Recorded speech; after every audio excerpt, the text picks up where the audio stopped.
من غفور و گلچهره ساکن شهر قیراقوم. من چند ماه پیش نزد دکتر طاهری اومدم چون که درد میان، درد پای، قبضیت، بیخوابی عذاب میداد. نزد این کس اومدم، مرا دیده پروگرام دادن. از روی پروگرام این کس من گفته هایشان رو همش رو اجرا کردم. من خودم رو خیلی نقص حس میکنم. من این روز با اومدم که یک بار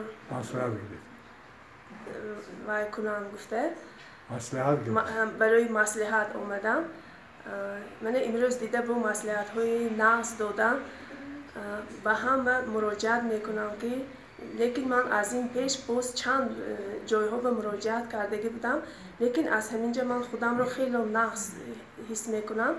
بنابراین عموما همون متدی که من سیستم ساختگی شما همش اجرا کردید یاد گرفتید. خودتون رو توبت کردید. دکتر طاهری راهش نشون داد شما. از روی مصلحت های شما من همین برای همین گفتن در کار که طبیب هر انسان خودش خطی خدا. فقط شما یاد گرفت 100% نظم میشه. سلامت باشید.